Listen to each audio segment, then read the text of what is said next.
Hi friends, this is Jeff with Sketchy Wisdom. Happy New Year everybody. Glad to have you with us.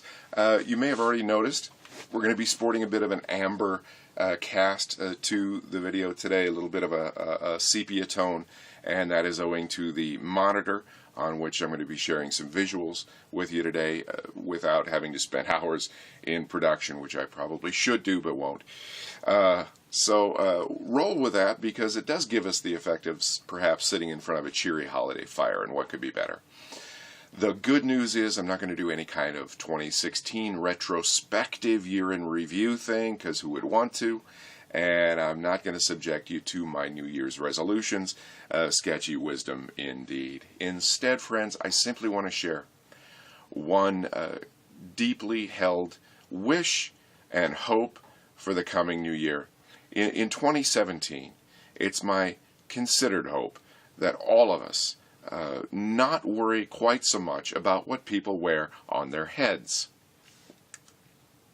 For example, we see here the classic Muslim hijab, an article of clothing that's gotten a lot of media attention over the past couple of years.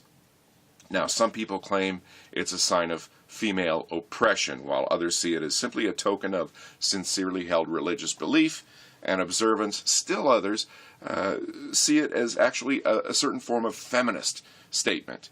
And sadly, too many guys like me see it as somehow un-American and vaguely threatening, and that's too bad.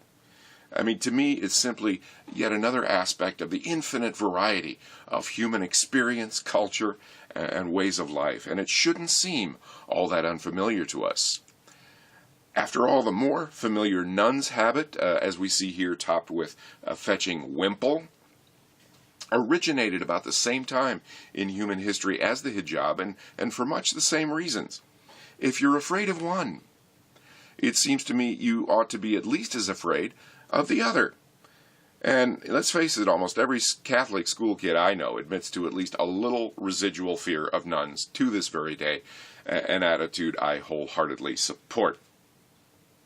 In fact, of the two, I find the wimple to be infinitely more fearsome, owing to its ability to cause the wearer to burst spontaneously into song or to take off in a stiff wind. I mean, if you want to talk about weaponized headgear, you have to consider the classic grandmother's babushka, putting one in immediate fear of a gypsy curse, or perhaps incoming wads of Kleenex covered in old lady spit.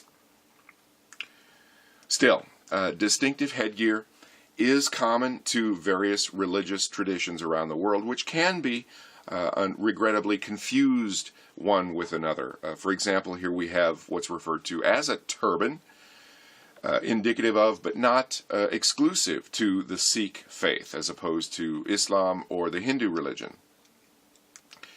Whereas the majestic mitre, originating again from the Roman Catholic faith, indicates a devotion to an authority deriving from heaven above, to which the pistachio-shaped crown rudely points. And of course, the luscious, lacy lids on these lovely ladies from the Mennonite sect. Here we see them waiting for their prom dates to pick them up at the curb. Occasionally, we can see these mingling with general society, say the aisles of Walmart or downtown, particularly when there just doesn't happen to be enough lye and lard laying around to make their own soap. If you're concerned for or about these gals, you almost have to be as concerned about these fellas. Now, some orthodox sects of Judaism sport different takes on the classic snappy fedora. The higher crowned hats we see here, sometimes known as choike, or high hats in Yiddish. The flatter style in the middle, oddly enough, known as flache, or flat hats. Now, not all Jewish men wear these, of course, if for no other reason than if you've spent time in midsummer in Manhattan, you know that this is simply not a practical working uniform. Still, it's a look. It could be worse.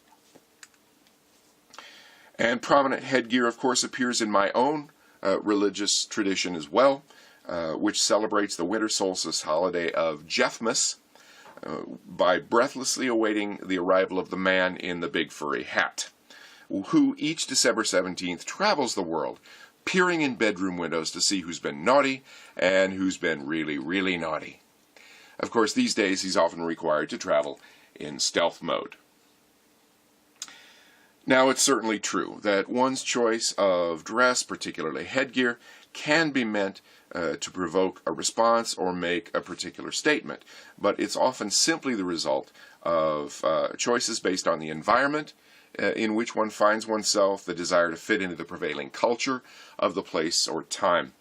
So I feel it behooves us to make considered judgments about people as to how they dress and what it can mean. And it seems logical to me to apply the same standard equally among people and groups. I mean, if you find yourself immediately concerned about this guy, you almost have to be as concerned about this guy.